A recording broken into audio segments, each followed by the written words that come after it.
Hello friends, मैं Hemlata Kumpawat, assistant professor political science, SPC government college Ajmer. आज हम गुटनिरपेक्षता की अवधारणा के बारे में अध्ययन करेंगे।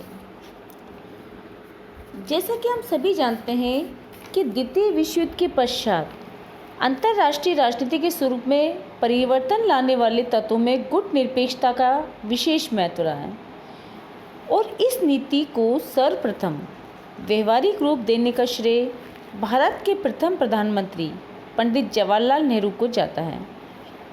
पंडित जवाहरलाल नेहरू ने कहा था कि यदि हम अपने को किसी एक गुट के साथ जोड़ लेते हैं तो एक प्रकार से शायद ये अच्छा कदम सिद्ध होगा, लेकिन हमें ही नहीं बल्कि संपूर्ण दुनिया को सबसे ज़्यादा लाभ की अपेक्षा हानि ही होगी। इससे इस दुनिया में अपने प्रभाव का उपयोग हम नहीं कर सकेंगे। पंडित नेहरू ने यह भी कहा था कि मैं तटस्थ शब्द का प्रयोग नहीं करता, क्योंकि उसका प्रयोग सामान्य रूप से युद्ध काल में होता है। शांति काल में भी एक प्रकार की युद्ध की मनोवृत्ति प्रकट होती है। जैसा कि हम सभी जानते हैं कि जब पूरा विश्व दो गुटों में, जो कि सोवियत गुट और अमेरिकी गुट था, विभाजित हो गया था और दूसरी तरफ ही एक एशिया और अफ्रीका के नव स्वतंत्र राष्ट्रों का अस्तित्व उभरने लगा था, जो स्वतंत्र रहकर अपनी उन्नति करना चाहते थे। वे सोवियत साम्यवाद और अमेरिकी पूंजीवाद दोनों को ही अस्वीकार करते थे। शीत युद्ध की नीति ने गुटनिरपेक्षता की नीति को बढ़ावा दिया। स्वतंत्रता और सामूहिकता की इस मानसिकता ने गुटनिरपेक्षता की वैचारिक और राजनीतिक नींव रखी। गुटनिरपेक्षता शब्द का अलग अलग अर्थ है। अपनी स्वतंत्र रीति नीति से इसका विशेष अर्थ है, या फिर गुटों से अलग रहने की हर प्रश्न के औचित्य अनौचित्य को देखा जा सकता है, या एक गुट के साथ मिलकर उचित और अनुचित का विचार किए बिना आंखें मूंदकर पीछे पीछे चलना गुटनिरपेक्षता नहीं है। जैसे कि पंडित जवाहरलाल नेहरू ने कहा है कि गुटनिरपेक्षता का अर्थ है सैनिक गुटों से अपने आप को अलग रखने का किसी देश द्वारा प्रयत्न करना। इसका अर्थ यह भी है कि जहाँ तक हो सके तथ्यों को सैन्य दृष्टि से न देखना, तथा चाहे कभी कभी ऐसा करना भी पड़ता है, परंतु हमारा स्वतंत्र दृष्टिकोण होना चाहिए तथा सारे देशों के साथ मैत्रीपूर्ण संबंध होने चाहिए।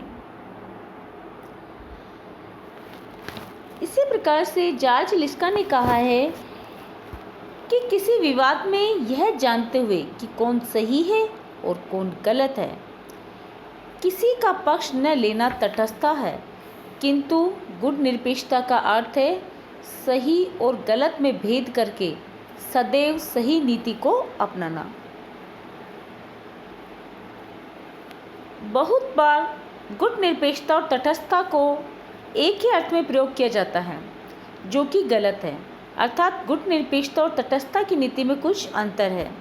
जैसे गुटनिरपेक्षता एक ऐसी नीति है, जबकि तटस्थता एक स्थिति है जो केवल उसी समय होती जब किन्हीं दो राज्यों के या अधिक राज्यों के मध्य युद्ध चल रहा हो।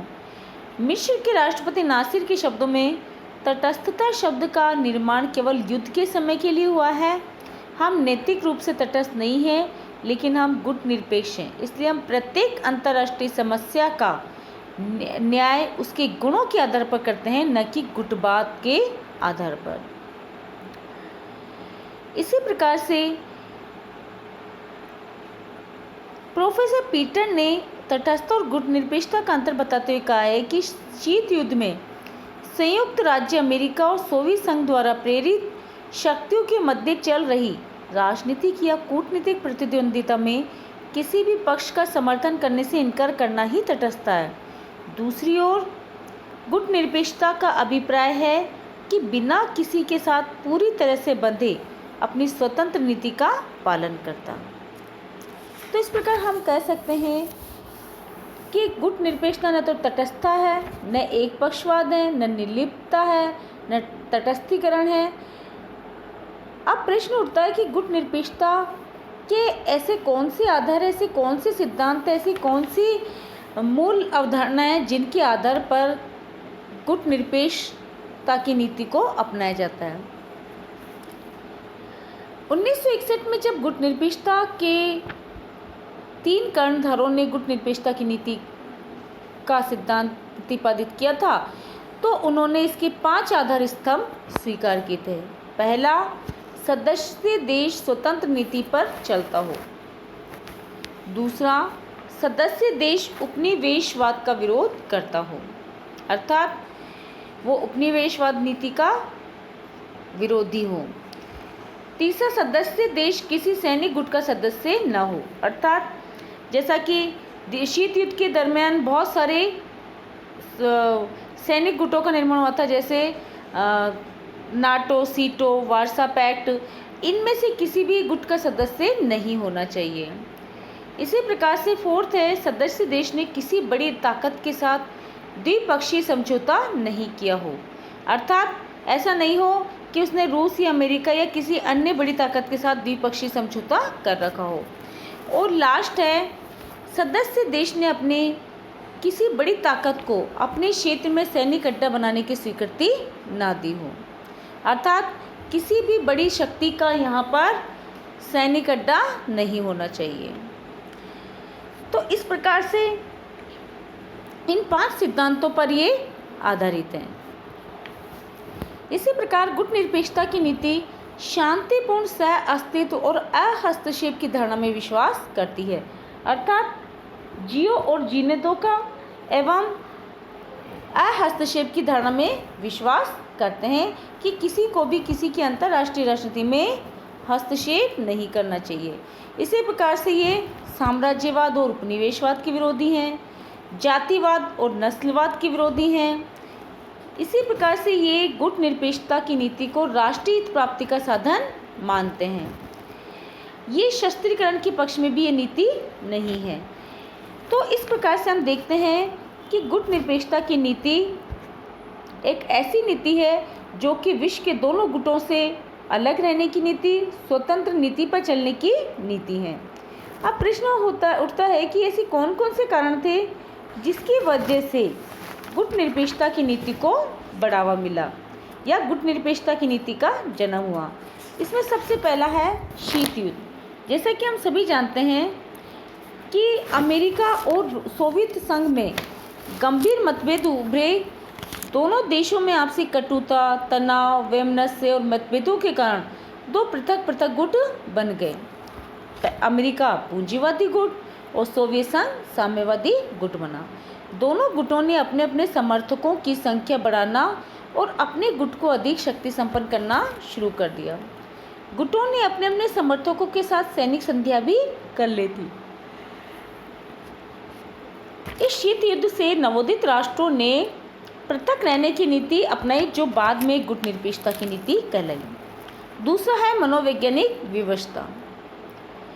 नवोदित राष्ट्र द्वारा गुटनिरपेक्षता की नीति अपनाने का एक प्रमुख कारण एक भावनात्मक और मनोवैज्ञानिक विवशता भी थी।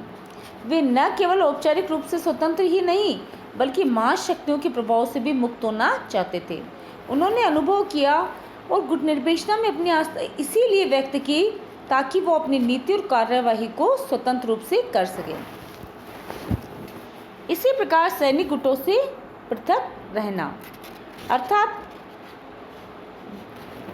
नव स्वतंत्र राष्ट्र सैनिक गुटों से पृथक रहना चाहते थे। न तो वो अमेरिकी गुट में मिलना चाहते थे और ना ही वो सोवियत संघ के गुट में मिलना चाहते थे और ना ही किसी सैनिक गठबंधन के वो सदस्य होना चाहते थे। वे अपनी स्वतंत्र नीति पर चलना चाहते थे। इसी प्रकार से अपने पृथक और विशिष्ट वैचारिक स्वरूप को अशून्य बनाए रखने की उनकी अभिलाषा भी इसका माध्यम बनी, क्योंकि नवोदित एशिया और अफ्रीका के राष्ट्र गुटनिरपेक्षता की नीति के माध्यम से अपने को स्वतंत्र शक्ति के रूप में स्थापित करना चाहते थे। ये अपनी विदेश नीति स्वतंत्र रूप से संचालित करने के पक्ष में थे और यह सब किसी एक गुट में सम्मिलित होने से नहीं वरन गुटनिरपेक्षता के माध्यम से ही संभव हो पाता। इसी प्रकार से आर्थिक विकास का कारण भी इसका एक मुख्य कारण था, क्योंकि जो नव स्वतंत्र राष्ट्र थे वो आर्थिक विकास के लिए दोनों गुटों के सहयोग और सहायता की आवश्यकता को अनुभव करते थे। यदि मान लीजिए कि वो एक गुट में सम्मिलित होते तो उन्हें दूसरे गुट से बिल्कुल भी सहयोग नहीं प्राप्त होता, उसको सहयोग से वंचित रहना पड़ता। इसीलिए उन्होंने गुट निरपेक्षता की नीति को अपनाया ताकि राष्ट्रीय प्रतिष्ठा, स्वतंत्र विदेश नीति और आर्थिक विकास सभी दृष्टिकोणों से वो इस नीति को अपनाए रखना चाहते थे। इसी प्रकार से उपनिवेश विरोधी भावनाएं भी इसका कारण थी, क्योंकि नए स्वतंत्र राष्ट्र इतने सालों से यूरोपीय राष्ट्र के औपनिवेशिक थे। अब वो चाहते थे कि अपनी एक स्वतंत्र नीति को संचालित किया जाए और उन राष्ट्रों के साथ नौ स्वतंत्र राष्ट्रों की सहानुभूति होना स्वाभाविक थी। इसलिए उपनिवेशवाद का सक्रिय विरोध और उपनिवेशवादी राष्ट्रों के गुटों में सम्मिलित होना दोनों ही संभव नहीं था। तो इस प्रकार से हम कह सकते हैं कि 9 स्वतंत्र राष्ट्रों के लिए गुट निरपेक्षता की नीति को अपनाना ही सही था। धन्यवाद।